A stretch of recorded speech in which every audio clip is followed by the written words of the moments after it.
Perfecto. Bien, estamos en la segunda parte de la inspección, como es la inspección dinámica del tórax. En este caso nos estamos refiriendo ya a la actividad o mecánica propia respiratoria, ¿no? Y habíamos hablado de los tipos de respiración, hemos hablado también de la frecuencia y de la profundidad de la respiración, y estamos hablando del ritmo y sus trastornos de la respiración. El ritmo, recordar que solamente tiene dos tiempos, que es la inspiración y la expiración. La anterior clase habíamos mencionado que hay trastornos de la respiración que en vez de ser en dos tiempos, hay hasta en cuatro tiempos, como es la respiración de Cheyne-Stokes o la ciclopnea, que se denomina, ¿no? Ahora vamos a ver otro tipo de alteración del ritmo respiratorio que también va juntamente con la profundidad y la frecuencia respiratoria. Tenemos la respiración acidótica de Kussmaul. Se llama así porque la profundidad de las respiraciones es mucho más, es decir, no es una respiración normal. Puede estar incrementado también el número de respiraciones por minuto. Y el tiempo que dura cada fase, tanto de inspiración y expiración, es distinta a una respiración normal, que como habíamos mencionado, la fase inspiratoria, luego viene la expiración dura más que la expiración, pero parecería al revés, simplemente ya les he dicho por qué, se ve simplemente la parte inicial de la fase expiratoria, ¿no? En este caso hay una variación. Fíjense, la respiración acidótica de Kussmaul se caracteriza por presentar inspiraciones profundas, ¿no? Pero de menor duración, es decir, es una fase inspiratoria muy rápida, una apnea muy, muy corta, ¿no? Muy, muy corta, es decir, ni siquiera se debería llamar apnea, sino hay un periodo de separación clara entre la inspiración y la expiración, y una fase expiratoria quejumbrosa y rápida. Para que me entiendan, voy a tratar de imitar una de esas respiraciones. Se dice una fase inspiratoria, luego una pequeña apnea y luego una fase expiratoria rápida y quejumbrosa. ¿Cómo es entonces la respiración? El paciente respira, obviamente de manera involuntaria, de la siguiente forma.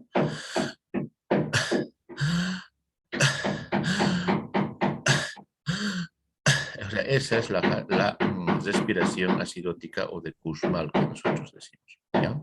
Entonces, esto se presenta generalmente en la acidosis, cetoacidosis respiratoria o el coma hiperosmolar no cetóxico, que son complicaciones agudas de la diabetes mellitus. Entonces, esto obviamente va por la alteración del pH de la sangre, porque los pacientes se vuelven acidóticos por la glucosa tan elevada y el metabolismo de tanto los carbohidratos y de los lípidos varía y entra en un estado acidótico. Pero no solamente ahí, sino también en otros tipos de acidosis, como la acidosis láctica, por ejemplo, pero generalmente en la cetoacidosis diabética. Entonces, es muy fácil darnos cuenta de ese tipo de respiración y ante la posibilidad de encontrar un paciente, pero son de emergencia estos pacientes, hay que actuar inmediatamente. Están muy, muy deshidratados estos pacientes y eso empeora la cetoacidosis, ¿no? Entonces, lo primero que hacemos es, su papá o su mamá tiene diabetes. Sí, doctor, tiene diabetes. Entonces ya sabemos directamente el diagnóstico de ingreso, es decir, simplemente viendo el tipo de respiración y ese pequeño antecedente de que el paciente fuese diabético, ya sabemos que es una cetoacidosis diabética, respiración acidótica de Kussmaul. Luego tenemos otro tipo de respiración, que es la respiración de Biot, ¿no? La respiración de Biot, también conocido como respiración caótica, ¿no? La respiración caótica. ¿Por qué? Porque los periodos de apnea, como ustedes ven acá, no tienen una ritmicidad o una duración igual que en la respiración de Cheyne-Stokes. Les había dicho que si en la de Cheyne-Stokes el periodo de apnea dura 5 segundos, entonces en el próximo ciclo igual va a durar 5 segundos. Si dura 20, por ejemplo, un paciente va a durar 20 segundos, 20 segundos y 20 segundos. En cambio, en la respiración de Biot, el periodo de apnea es variable. Es decir, si el primer periodo dura 5 segundos, en el segundo puede durar 30, en el tercero 20, o nuevamente 30, es decir, totalmente irregular.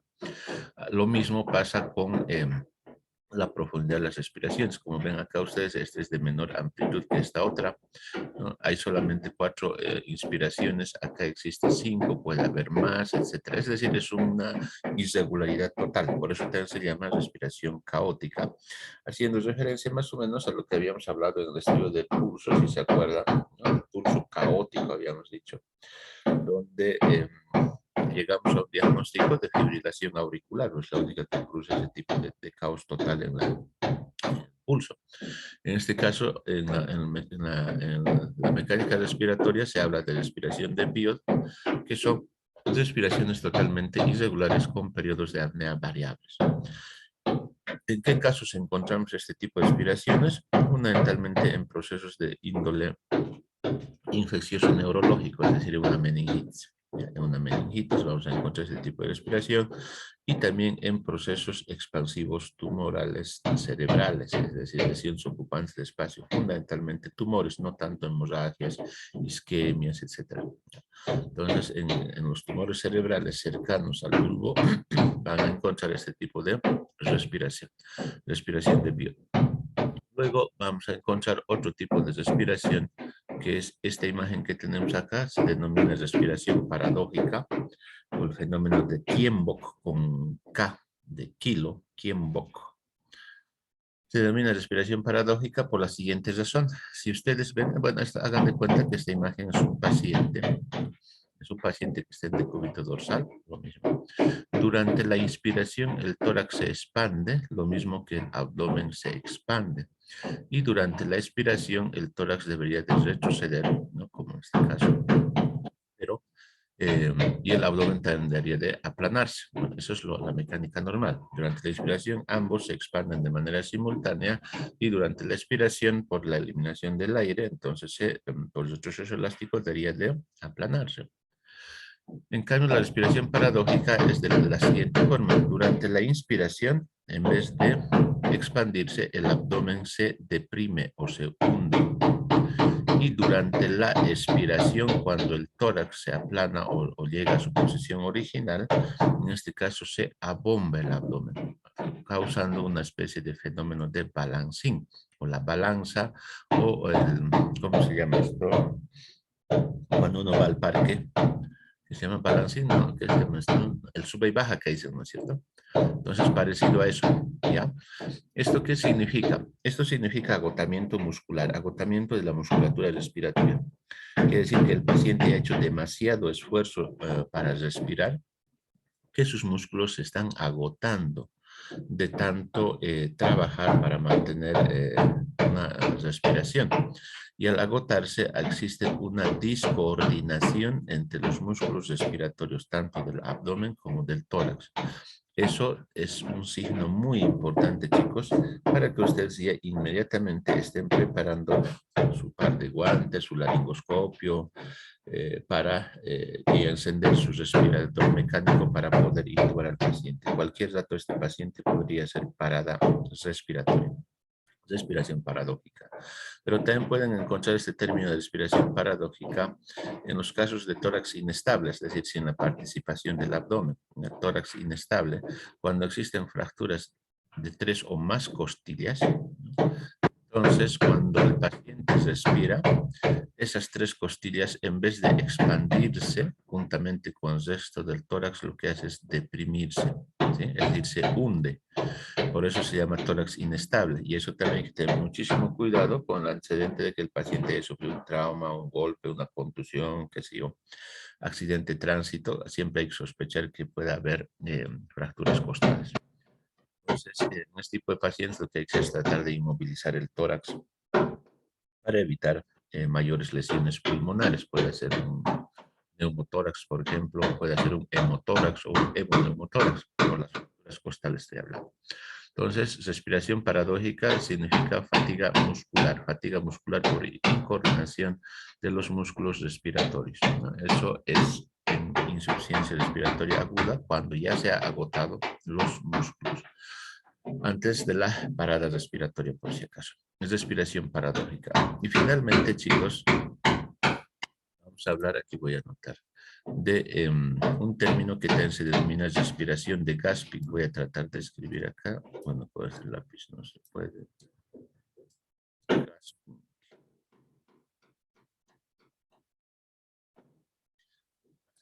La respiración de Gasping también se denomina respiración boqueante o a bocanadas o respiración muy superficial, ocasional. También se llama respiración agónica. Esto se presenta en aquellos pacientes que ya prácticamente ya hicieron una parada respiratoria y simplemente actúan como una especie de reflejo o últimos suspiros. No sé si alguien de ustedes ha tenido el desagradable momento de ver a un familiar fallecer donde la persona simplemente hace un movimiento respiratorio como queriendo abrir la boca, ¿no?, para que ingrese aire, un movimiento de apertura bucal pero sin expansión torácica, nada. Por eso se llama agónica, son los últimos momentos de respiración que tiene el paciente. Y se los refiere, o a bocanadas, y se hace alusión más o menos para que me entiendan como al pescadito, esos pececitos dorados que tienen ahí unos frasquitos que parecen copas de vino grande, cuando abren su boquita, ¿no? Abren su boquita cada rato. Parece ese tipo de respiración cuando el paciente ya prácticamente terminal en los últimos segundos hace el esfuerzo todavía o como una especie de reflejo de abrir la boca nada más sin mayor movimiento respiratorio. Respiración agónica. Y ya no hay nada que hacer, no se puede ni intubar al paciente. Bueno, se puede intubar, ¿no? Tratar de reanimarlo y todo lo demás, pero ahí ya existe la parada respiratoria y es muy poco lo que se puede hacer para tratar de salvar al paciente. Respiración agónica o de gasping. Bien, con eso digamos los tipos respiratorios, chicos. Espero que se acuerden porque esas cosas van a entrar en el examen. Los tipos de respiración que hemos hablado.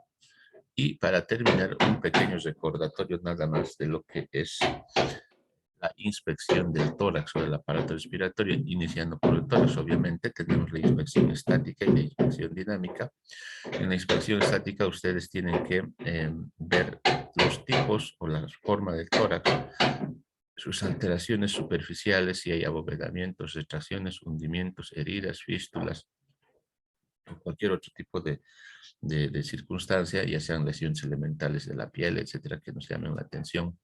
La actitud del enfermo respiratorio, que es decir, la postura del enfermo respiratorio, pues tiene todavía la posibilidad de soportar el decúbito dorsal por muy enfermo pulmonar que sea.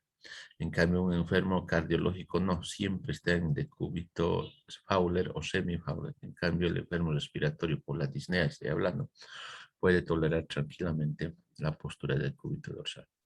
Luego hay que ver los signos torácicos, los signos extratorácicos, piel, tejido celular subcutáneo, músculos, etc. Eso es la inspección estática, configuración externa del tórax. En cambio, la inspección dinámica, ya hemos hablado del tipo de respiración torácica superior para la mujer, tórax abdominal para el paciente varón, la frecuencia, cuánto es lo normal, la amplitud de la respiración, sus alteraciones que hemos dicho, el ritmo. En esto de la amplitud, por ejemplo, ya les dije, algunos llaman polipnea cuando existe aumento de la frecuencia respiratoria juntamente con el aumento de la amplitud o la profundidad de las respiraciones. Otros llaman a esto batifnea. Pueden encontrar con los mismos términos en algún otro libro de semiología, pero acá nosotros siempre decimos polipnea, casi no utilizamos el término de batifnea, ¿ya? O taquibatifnea, hay también combinaciones de ese tipo. Cuando hablamos del ritmo, les vuelvo a recordar, solamente dos fases, inspiración, expiración, ¿no? Con una pequeña pausa, pero que no se alarga en nada. Y las alteraciones del ritmo que acabamos de hablar. Y además, finalmente, tenemos los signos de dificultad respiratoria, porque es lo que tenemos que ver nosotros en todo paciente, si el paciente está ingresando o no, o tiene dificultad respiratoria. Y dentro de estos están el aleteo nasal, más allá. O sea, un signo de dificultad respiratoria puede ser, fíjense, la taquipnea, la polipnea, es decir, el aumento de la frecuencia y la profundidad respiratoria. La cianosis es un signo de dificultad respiratoria. El aleteo nasal Esto generalmente en los niños, ¿no? Cuando existe una gran dificultad respiratoria, existe una especie de apertura amplia y luego depresión durante la inspiración, apertura y depresión, que se ve como si estuviese aleteando las alas de la nariz. Por eso se llama aleteo nasal, y es un signo de peligro que van a ver ustedes de manera frecuente en los niños, y les van a enseñar en 5º año en el IEP fundamentalmente signos de peligro, aleteo nasal. Luego, el tiraje intercostal. El tiraje intercostal es simplemente el espacio blando que existe entre costilla y costilla. Cuando el paciente realiza una inspiración, debería de expandirse el tórax en su conjunto, tanto las costillas como el espacio blando, o el tejido blando entre costilla y costilla. El tiraje intercostal quiere decir que la parte costal se expande, pero la parte blanda en contrapartida se deprime o se hunde, haciendo que las costillas sean absolutamente notorias cuando el espacio intercostal se deprime o se hunde.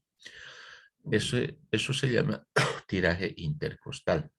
También existe tiraje supraesternal, es decir, en el hueco supraesternal, y en la región supraclavicular, o en el hueco supraclavicular.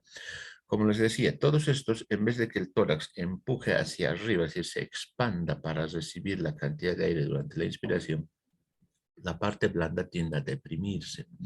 ¿Y esto por qué ocurre? Les vuelvo a reiterar, igualito que en la parte de la respiración paradójica, ¿no? La parte blanda y los músculos que participan en la respiración normal es el diafragma, ustedes saben muy bien eso, pero cuando ya existe una dificultad respiratoria por mayor compromiso pulmonar estamos hablando. Por si acaso, acá no estamos hablando de la respiración Cheyne-Stokes, respiración de Kurzweil o de Biot, donde son otras causas las que producen la alteración del ritmo respiratorio. Estamos hablando ya de patología propia del pulmón, que es derrames pulmonares, ¿cómo se llama esto? Enfisema, no, enfisema.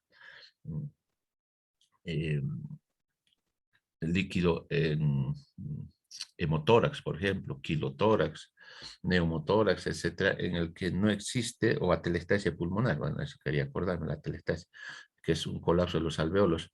Entonces no existe espacio para que ingrese el aire y se genera dificultad respiratoria. Entonces, los signos de dificultad respiratoria siempre están presentes en una patología, de acuerdo a la gravedad, obviamente, respiratoria. Acá no hay que ver, digamos, en la respiración de Biot o de Cheyne-Stokes, para nada, ¿ya? Los signos de dificultad respiratoria sí o sí hay que buscarlos en todo paciente que tenga una patología respiratoria. ¿Por qué se produce? Es por la discoordinación en la participación de los músculos accesorios de la respiración. Ustedes saben, el diafragma es el único en un pulmón sano.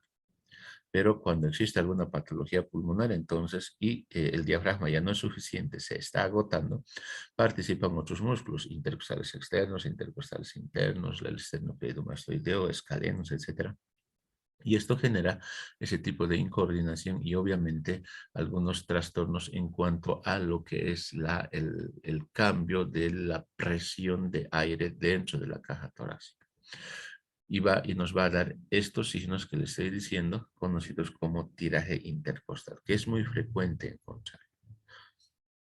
Entonces, esos son los signos de dificultad respiratoria. Busquen, y en todo paciente que tenga algún cuadro grave de alguna enfermedad respiratoria, van a encontrar estos signos y hay que estar alertas para poder ya ir preparando algún mecanismo de ponerlo al respirador al paciente, o buscar terapia intensiva, o buscar de interconsulta con el internista o el terapista para ver en qué momento se puede hacer el traslado al servicio de terapia intensiva.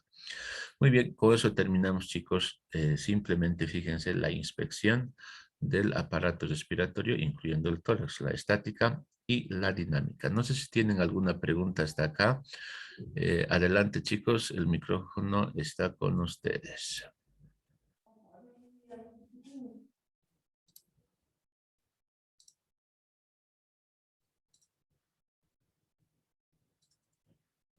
Hola, chicos, ¿nada? ¿No tienen nada? No, doctor. No, doctor, está bien todo. Muy bien. Ahora vamos a pasar entonces, chicos, a la segunda técnica, inspección, palpación. a la palpación del tórax. Pero para eso hubiera sido interesante que nosotros hayamos visto primero semiología torácica. Les he dicho que por la premura del tiempo y porque estamos ya a puertas del examen, ¿no? No vamos a poder terminar, pero les voy a hacer un recuerdo. ¿Por qué es necesario saber esto de la configuración externa del tórax? Así rapidito. Porque es necesario que nosotros al palpar, al percutir y al auscultar sepamos en qué región estamos encontrando algún tipo de alteración en cualquiera de estos procedimientos que tengamos. Y para eso necesitamos saber algunos puntos y zonas de referencia para que nosotros podamos exponerlo. En el tórax anterior, las zonas de referencia, puntos de referencia, es el ángulo de Lewis. El ángulo de Lewis que no es nada más que la unión del mango y el manubrio del esternón juntamente con la articulación de la segunda costilla, ¿ya? Más que todo el cartílago costal de la segunda costilla. Ahí existe una especie de engrosamiento y si ustedes están ahorita al frente de su computadora, tóquense por favor en esa parte y van a encontrar una especie de engrosamiento que no hay en el resto de la superficie del esternón.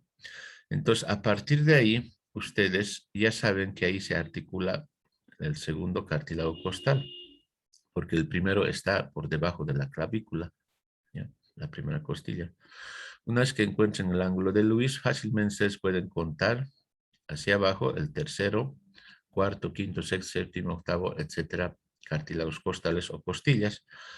Y inmediatamente, segundo espacio intercostal, tercer espacio, etcétera. Es decir, es importante esto de que sepan ubicar el ángulo de Lewis. Hacia abajo, también la articulación del apéndice sifoides es muy fácil ubicarlo con el esternón, ¿no? Y a partir en la parte anterior del tórax, pueden ustedes subdividir en base a líneas horizontales y verticales en varias zonas. Les hago recuerdo simplemente una línea imaginaria vertical que se denomina esternal o medio esternal, una línea que pasa por el borde izquierdo o derecho del esternón que se denomina paraesternal, una línea que pasa por la parte media de la clavícula que se llama medio esternal, ¿no? Y dos líneas horizontales, una que va por el tercer espacio intercostal o tercera costilla y la sexta, ¿no? Esto nos va a dividir a nosotros en varias zonas o áreas: supraclavicular derecha, supraclavicular izquierda, infraclavicular hasta el segundo espacio intercostal, derecho, izquierdo. Entre la tercera y la sexta, la región mamaria derecha, la región mamaria izquierda, y a partir del sexto hacia el reborde costal, ¿no? De las últimas costillas, hipocondrio derecho, hipocondrio izquierdo. Es decir, esa es la forma que nosotros debemos conocer anatómicamente la división topográfica del tórax, porque nos va a proyectar la localización de los órganos internos, los diferentes lóbulos, segmentos, etcétera, pulmonares, ¿ya? Y en la parte posterior, de la misma manera, bueno, no sé si tengo una imagen, a ver. Acá podríamos ver. En la parte posterior, voy a tratar de dibujar para que me entiendan, chicos, por favor. En la parte posterior, lo mismo, la línea vertebral, ya que pasa por las apoyos espinosas de las últimas vértebras, la línea escapular, que pasa por la parte media de la escápula, ¿ya? O la parte media de la espina de la escápula, dos líneas verticales, la línea axilar posterior. En la anterior, por si acaso me estoy olvidando, aparte del reborde costal, que es el inferior, tenemos la línea axilar anterior, ¿ya? Tanto derecho como izquierdo, la línea axilar posterior del lado izquierdo. Y la proyección o la prolongación del sexto espacio intercostal que habíamos visto, que está acá, ¿no? Además, tenemos un área que pasa por la parte más inferior de las escápulas. Acá está el borde inferior de la escápula. Y esto va a hacer que se divida en diferentes zonas. Uno, la zona supraescapular izquierda, supraescapular derecha, la zona escapular, que acá está la escápula, no se olviden todo esto, la zona escapular, la zona infraescapular, que es todo esto, ¿no? Tanto izquierdo como derecho, y la región interescapulovertebral, es decir, acá están las vértebras, no se olviden, ¿no? Pero la escápula no llega hasta las vértebras, sino simplemente acá, y hay una especie de franja que es muy sonora, en esa parte, tanto derecho como izquierdo, que se conoce como interescapulovertebral, es decir, entre las escápulas y la columna vertebral. Ahí también hay tejido blando, solamente la parte posterior de los arcos costales, y es una zona fácilmente auscultable donde vamos a encontrar muchos ruidos agregados durante la auscultación. Entonces, les estoy diciendo esto a la rápida, chicos, ¿ya? Y en la parte lateral, obviamente, del tórax tenemos la línea axilar anterior, la línea axilar posterior y la línea axilar simplemente que parte de la parte más alta y media del hueco de la axila hacia abajo. Y este mismo sexto espacio intercostal va a dividir en una zona axilar propiamente dicha y una zona infraaxilar. Bueno, así a la rápida les estoy diciendo esto porque yo tenía mis diapositivas y mi tema para hablar de esto, pero como les dije, vamos a hacer quizás la parte más importante simplemente para que nosotros podamos tener un buen avance para y ahorita vamos a hablar también del rol de exámenes, quizás muchos de ustedes han tenido alguna especie de desacuerdo, pero vamos a ver. Entonces, esa es la clasificación, chicos, o la división topográfica del tórax anterior, tórax posterior, así a la rápida. Me gustaría que los repasen, por favor, ustedes en sus casitas de acuerdo a los libros que tengan. Entonces, la palpación es el método semiológico que se utiliza el pulpejo de los dedos con cierta fuerza aplicada en alguna parte de la superficie del tórax. ¿Para qué? Para corroborar lo que se ha encontrado con la inspección. Si en la inspección no han encontrado nada, podrían simplemente hacer una palpación, como ustedes están viendo en esta imagen, ¿no? Recorriendo toda la superficie del tórax, tórax descubierto, chicos, por si acaso, ¿no? Para tratar de ver puntos, zonas dolorosas, etcétera, o áreas sensibles. Entonces, ¿qué es lo que debemos hacer? Palpar partes blandas de la caja torácica. Tenemos que ver también la temperatura y la sensibilidad de algún área, frémitos o roce pleural, es decir, se puede escuchar algún trastorno en el ingreso y de la salida de aire cuando se encuentra en su trayecto de ese ingreso o salida de alguna sustancia, como por ejemplo puede ser un coágulo de sangre, un cuerpo extraño o un tapón de mucus, que genera una especie de vibración que se transmite a la pared del tórax y nosotros podamos percibirlo al tacto, a la palpación, chicos, por eso se llama frémito. Puede haber frémito pleural o frémito brónquico. El pleural es más cuando existe daño de la estructura de las pleuras, que es absolutamente lisa, ¿no? Y cuando no es lisa, ha perdido su lisura, hay algún engrosamiento, hay fibrina, etcétera, en el caso de derrames pleurales. Entonces, durante la expansión y amplexación y amplexión del tórax y del pulmón, se va a escuchar una especie de roce, ¿ya? Entre las hojas pleurales, a eso se denomina frote. Hay que ver también las adenopatías en la región axilar, fundamentalmente supraclavicular, infraclavicular, etc. Hay que buscar dentro de la pared torácica o en la pared torácica la presencia de enfisema subcutáneo, ¿no? O edemas localizados, como en la base del cuello, por ejemplo, que también puede haber en el caso de obstrucción de la vena cava superior. Pero lo que más se realiza en la palpación del tórax es el estudio de la elasticidad torácica y la expansión pulmonar y el estudio de las vibraciones vocales. Y de eso se trata esta imagen que ustedes están viendo, la expansión torácica. Esto porque el tórax no es una caja rígida. Ustedes conocen muy bien que durante la inspiración el ingreso de aire hace que se incremente todos los diámetros del tórax, ¿no? Precisamente porque las costillas son delgadas. Además tiene cartílago costal que permite que se expanda en todos los sentidos, ¿no? Y hay algunas alteraciones que producen esa disminución de la expansión torácica. La maniobra de Roald es fácil de realizar, pero no nos aporta muchos datos. Simplemente le estoy mencionando porque tenemos que hablar en semiología de todos los métodos o técnicas que utilizamos para la búsqueda de signos y síntomas. La maniobra de Roald se realiza de la siguiente manera: paciente sentado o paciente de pie. El abordaje puede ser posterior y anterior, y si es posterior, el abordaje puede ser para vértices pulmonares o para bases pulmonares, ¿ya? Entonces veamos primero el abordaje. Maniobra de Roald, así se escribe, chicos, por favor. Consiste en colocar los dos pulpejos de dedo a nivel de la séptima prominente y los otros 4 dedos proyectados hacia la parte de adelante. No es necesario decir dónde va a estar el límite. Muchos dicen por encima de la fosa supraclavicular o por debajo del borde inferior de la clavícula. Depende del tamaño de la mano, ¿no? Algunos que tenemos las manos largas y los dedos pueden llegar un poco más abajo y otros que tienen las manos muy pequeñitas, con los dedos muy pequeños, ni siquiera van a llegar a la clavícula. Y peor si es una paciente que tiene o un paciente que tiene el cuello corto, ancho, etcétera, etcétera. Entonces, simplemente ustedes vean que la disposición de los dos pulgares estén a nivel, casi juntos a nivel de la séptima prominente y los otros 4 dedos proyectados hacia la región anterior del tórax, nada más. En ese momento se le pide al paciente que haga movimientos respiratorios amplios, es decir, que inspire de manera profunda. Y cuando inspira de manera profunda, vamos a notar, estos dos dedos tienen que separarse. ¿Por qué? Porque se supone que en el vértice pulmonar hay varios sacos alveolares que cuando inspira, esos sacos alveolares se llenan de aire, es decir, se expanden, y al expandirse también van a expandir la parte superior de la caja torácica donde existe todavía el vértice pulmonar. Y al expandirse, estos dos dedos que están puestos ahí tienen una ligera separación, ¿sí? El pulgar derecho en sentido opuesto al pulgar izquierdo. Es decir, hay mayor espacio entre dedo y dedo. Y durante la expiración, cuando exhala el aire, los dos dedos nuevamente por retroceso elástico del tórax y la eliminación de aire se van a volver a aproximar. Ojo chicos, en esta parte no van a encontrar, digamos que los pulgares se expanden 5, 10, 20, 30 centímetros. Eso es imposible por la siguiente, es apenas notorio. Por la siguiente razón.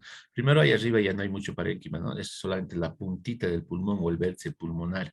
Segundo, hay una cintura escapular que está formada por la escápula, ¿no? Y las clavículas, entonces que no dejan expandirse como se podría esperar. Entonces, apenas notorio. Y lo que tenemos que buscar nosotros es que de manera normal, si es que existe esa separación, se expandan o se separen los dos en la misma dimensión. Es decir, si el lado derecho se separa 1 centímetro, se mueve 1 centímetro, el lado izquierdo también, o el dedo izquierdo, o el pulgar izquierdo. Porque si se separa simplemente uno y el otro está estático, quiere decir que esto en el vértice pulmonar hay algo y el lado izquierdo está normal o está aumentado por la función supletoria vicariante. Les vuelvo a reiterar, es apenas perceptible. Pero en la parte anterior, un ratito vamos a borrar esto, en la parte anterior del tórax, perdón, en la parte posterior del tórax es mucho más notorio en las bases, abordaje de las bases. Lo mismo que hacemos, colocamos ambas manos como abrazando la parte inferior del tórax por debajo de la escápula, colocando los dos dedos pulgares cerca a la columna vertebral, los dos dedos pulgares, como ustedes están viendo, y los otros dedos a la parte lateral o anterior del tórax. Ahí ya vemos que el tórax es ancho y simplemente llega la punta de los dedos a la parte anterior, la parte lateral, perdón, del tórax, nada más. Nuevamente, y estas dos manos se trata de aproximar, ¿no? Como haciendo una especie de pliegue de piel, es decir, hay que tratar de juntar los dos pulgares. Y en ese momento se le pide al paciente que haga amplios movimientos respiratorios. El paciente va a inspirar profundo y estos dos dedos se van a alejar, igualito que hemos visto en el vértice. Pero acá es mucho más notorio el alejamiento. ¿Por qué? Porque acá hay mucho parénquima pulmonar, ¿no? Y no se olviden que acá hay bastante cartílago costal, por lo tanto es fácilmente expansible.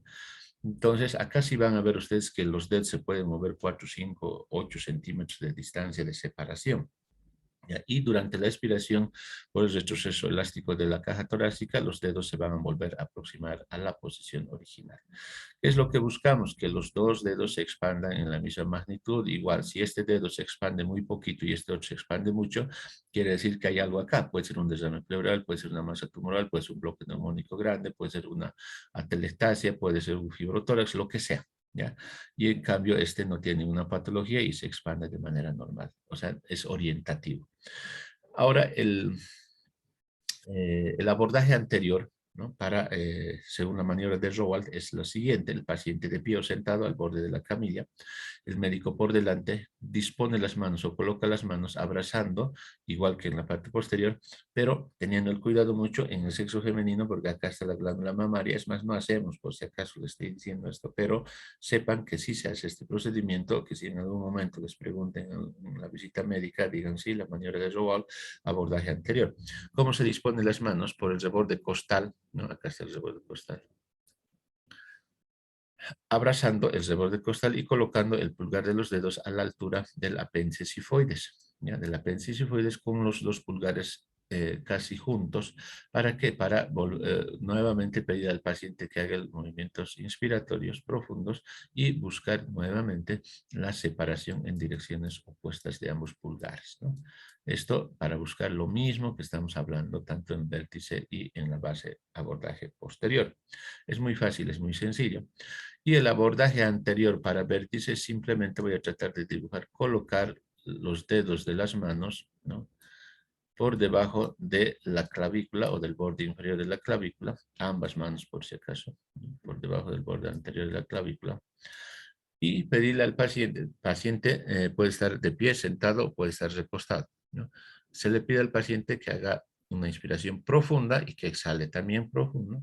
Y vamos a ver cómo está apoyando, estamos apoyando toda la palma de la mano. Acá ya no vamos a ver los pulgares que se separan como en estos tres procedimientos que hemos visto, sino vamos a ver cómo toda la palma de la mano, juntamente con una expansión torácica, se expande la palma, las dos manos, y luego durante la exhalación otra vez se retorna a su posición original. Se eleva toda la palma de la mano y se deprime.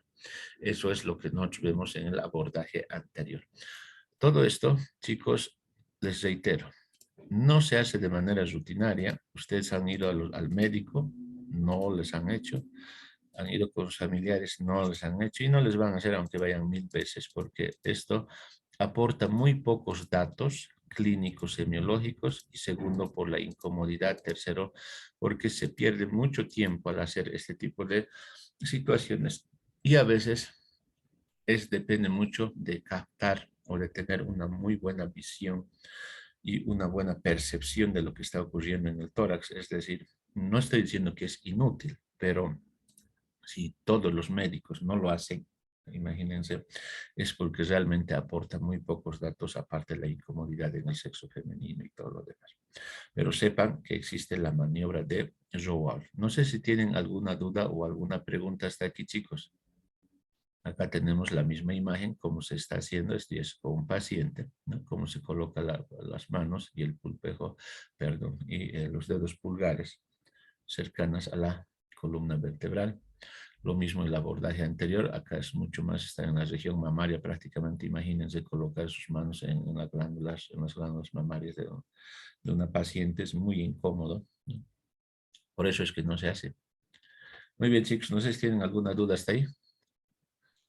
Doctor, Adelante. eh, alteraciones como la escoliosis podrían afectar este tipo de examen. Claro que sí. Disminuye la expansión torácica. Disminuye en todo, no solamente la expansión